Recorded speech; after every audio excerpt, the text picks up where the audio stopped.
from the European Union's delegation in Washington, D.C. We've had Mr. Jackson Howard in all of our past conferences, most of our past conferences, the regional coordinator. Thank you again, Răzvan Miotescu, for your presentation, for your on-the-point presentation.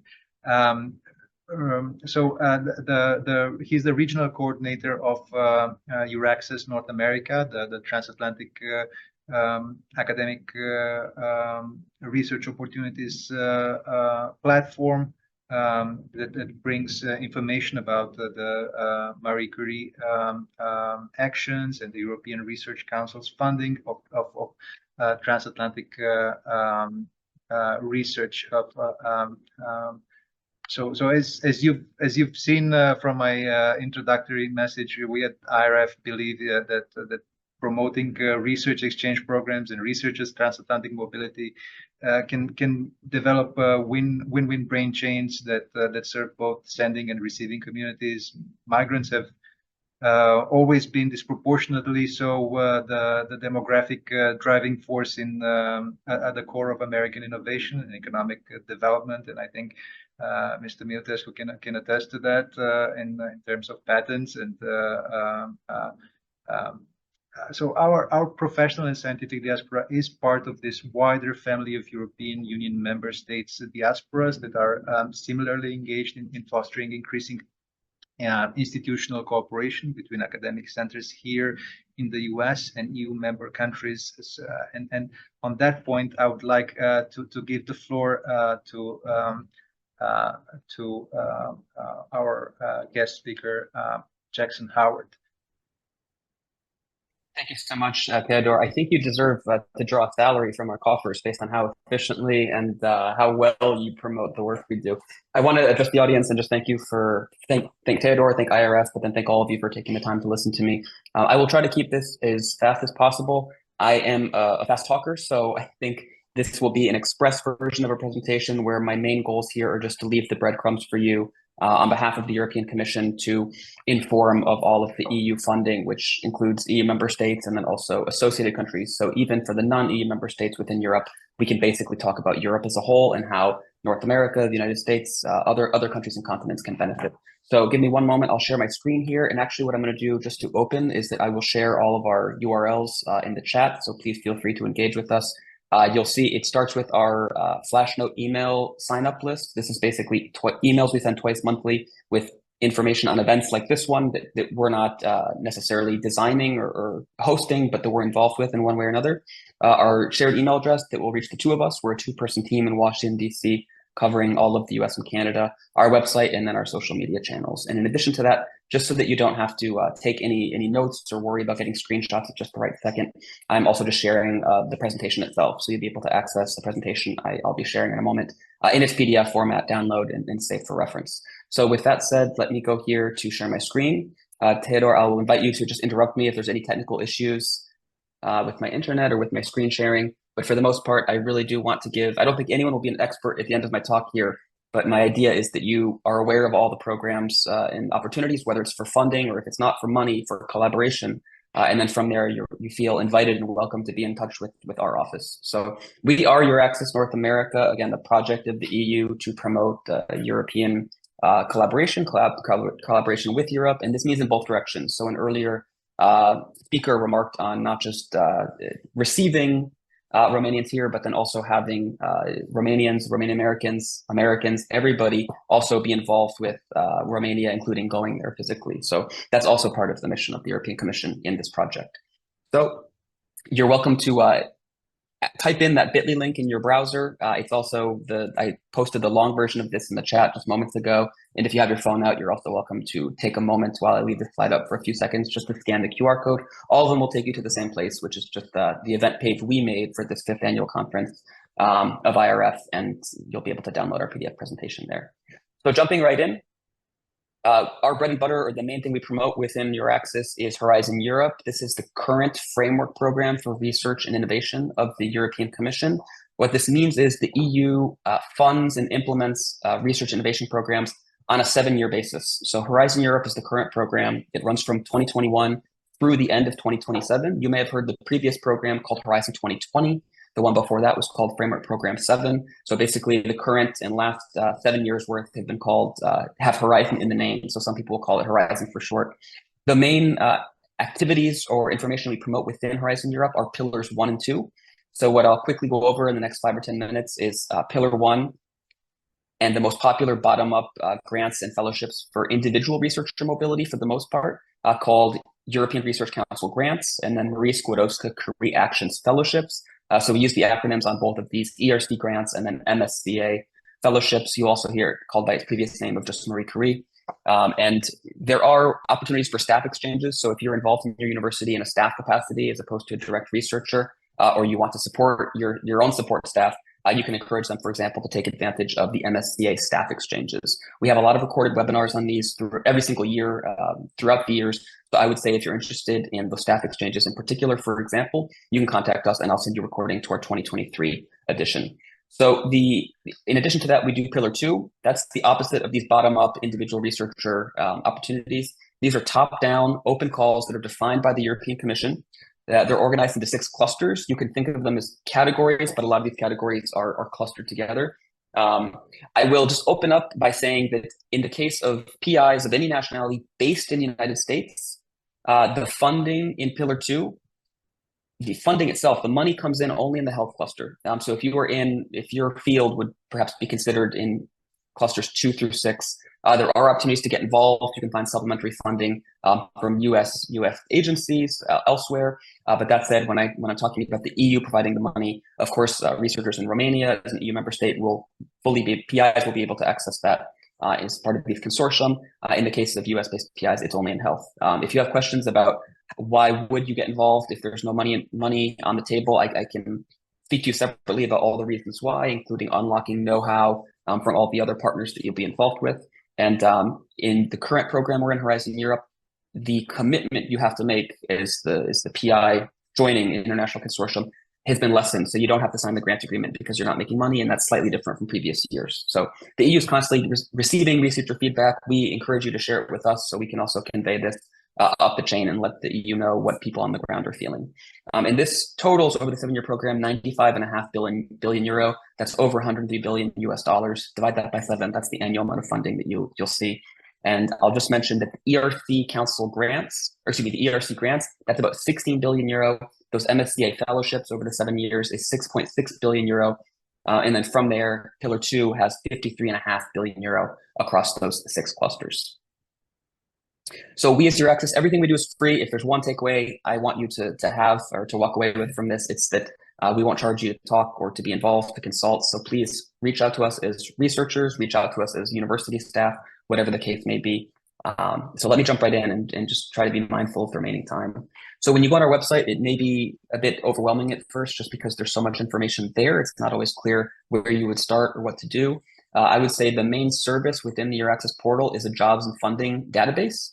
This also includes, in parallel to that, a partnering tool and a hosting database. So this is where, for example, you can encourage your researchers, if you have a team working under you, or you just want to have colleagues find opportunities in Romania or any country in Europe.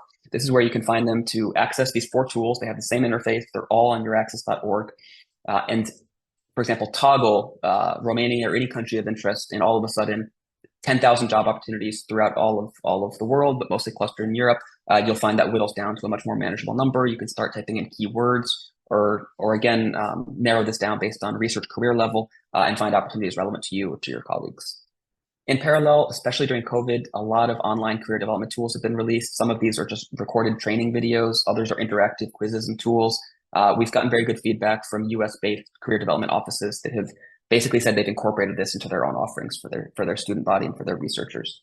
And then when it comes to getting more country specific, every single country in Europe has EURAXESS national portal, basically an online website with people on the ground dispersed through over 600 service centers. These are university staff who commit part or all of their portfolio or their time to promoting researcher mobility. So this can be within Europe. This could be the case of a researcher in Moldova going 50 kilometers over the border to Romania, let's say, and just wanting to know how the social security system or the banking system works in a different country. This is the EU's sort of philosophical reasoning for creating this, is to reduce the friction that a researcher would have when moving countries.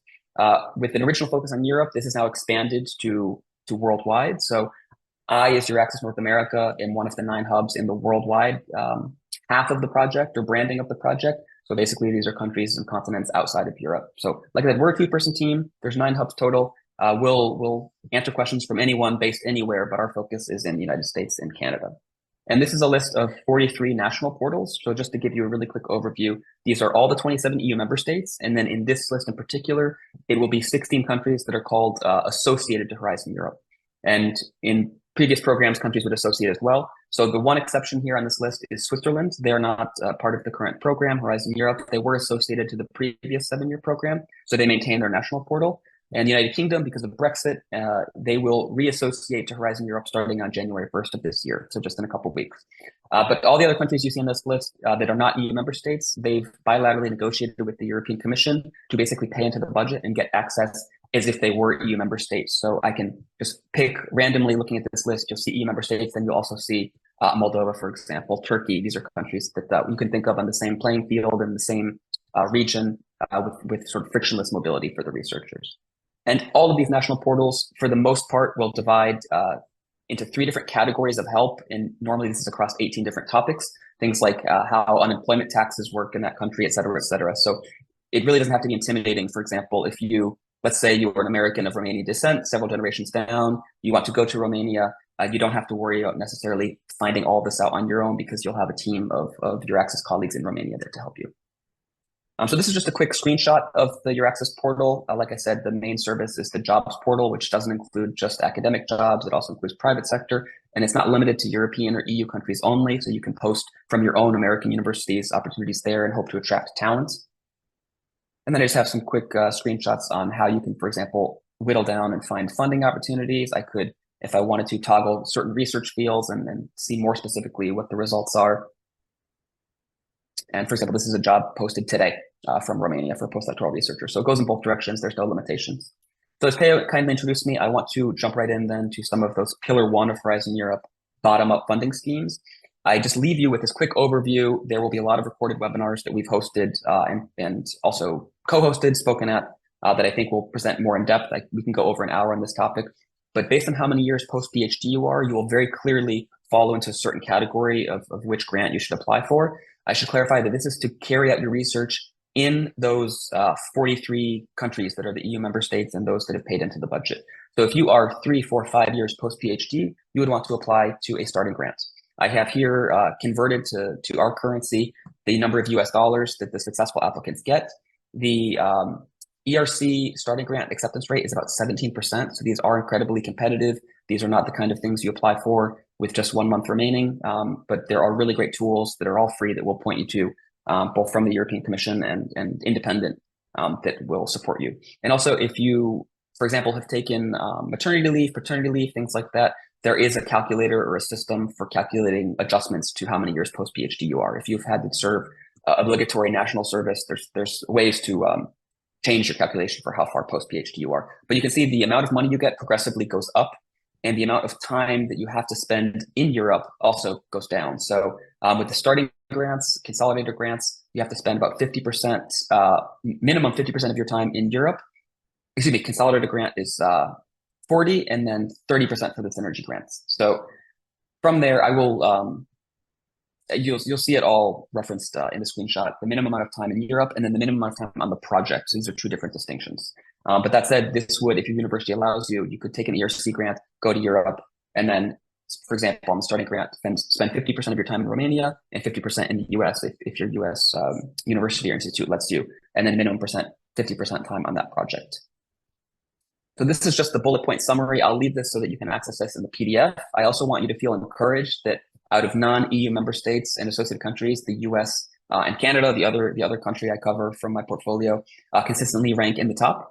So you will be among a very successful cohort of applicants if you apply for any of these ERC grants.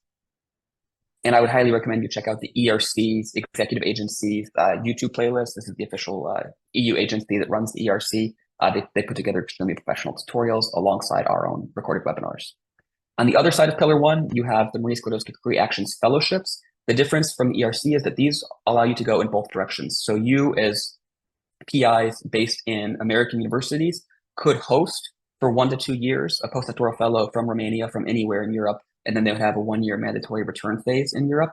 And what they would have to do is they would contact you, your university, whatever the case may be, for a letter of support, basically saying that you agree as University X that if they get funded by the EU for this, if they're successful in their application, they would go forward and enroll and work for you. From there, they'll carry out research under you for 1 to 2 years and then return to whatever university in Europe they also get a similar letter of support from. So you can also register on your EURAXESS portal your interest in having people contact you to be issued a letter of support and therefore apply. So I would also say you can check out our recorded webinars on this. This is, again, the 1-sentence or 1-line description of the different ones. The most popular are the postdoctoral fellowships, because like I said, these go in both directions. If you're not interested in mobility for yourself, you could join a doctoral network. And then if you are not a direct researcher yourself, but you support researchers, you could engage in staff exchanges. So this is more for reference when you access the presentation later, but it's where you can find and post these different opportunities. You can see that your EURAXESS portal is a common thread in where to look for the vacancies.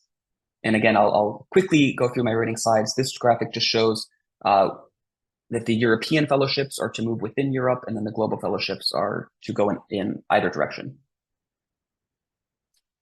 And I think just in the interest of time, I really will try to speed through this. I'm very happy to say that we will be releasing new country pages. We've done a soft launch where we gather all the official EURAXESS resources, but then we also work with groups like IRF to pool official and unofficial, governmental and non-governmental resources. So we haven't made a Romanian page yet, but I just give a quick overview on what the Irish page we've compiled looks like.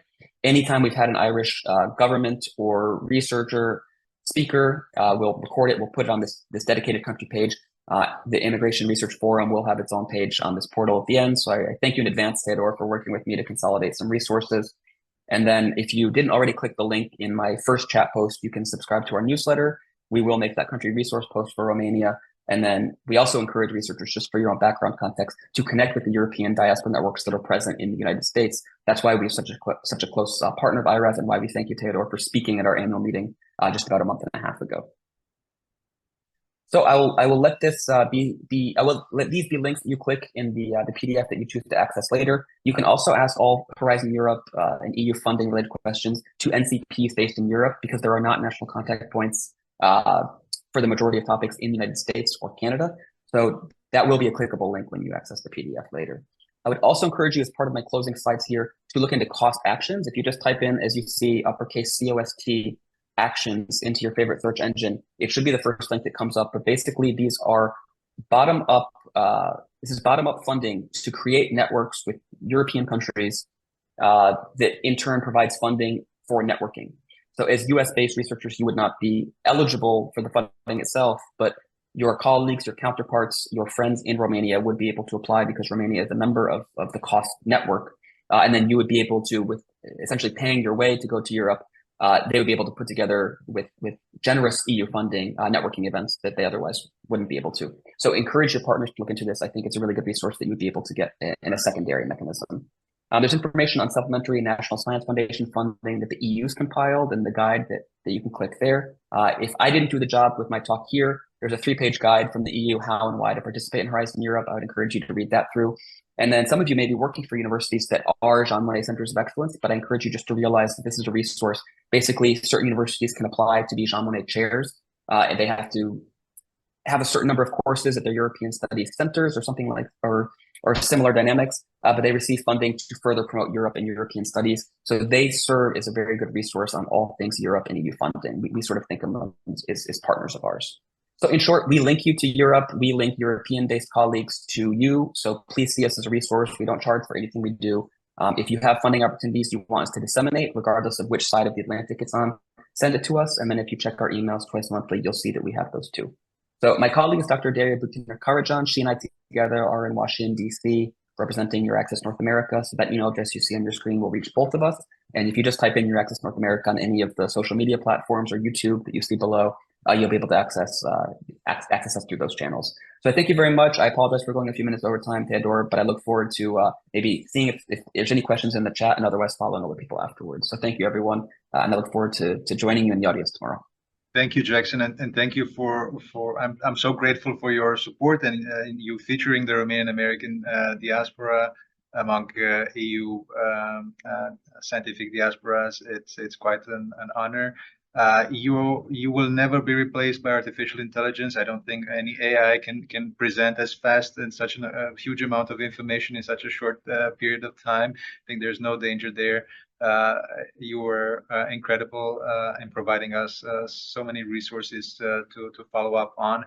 And through deliverable for our first day conference. I will thank you again, Jackson, for always supporting, always making the time. I know as a father is difficult to make time for these things, and staying up late on a Friday evening is not ideal.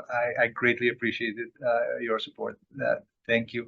I will not go over all the panel discussions, the consecutive panel discussions that we'll have tomorrow. I believe you all have access to our panels, and I hope you will be joining us. I will not take much more of your time.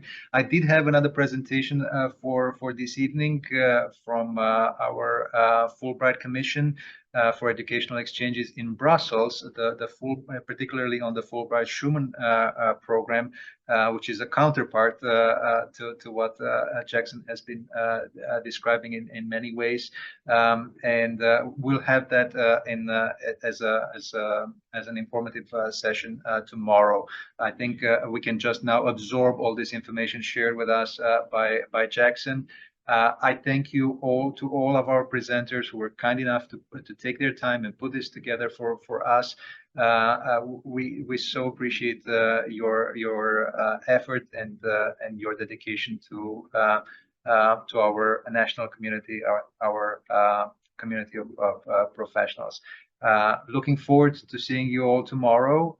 Maybe we'll have more time to actually engage in some of the debates that we've I think scratched the surface of today. Thank you all, and have a great evening.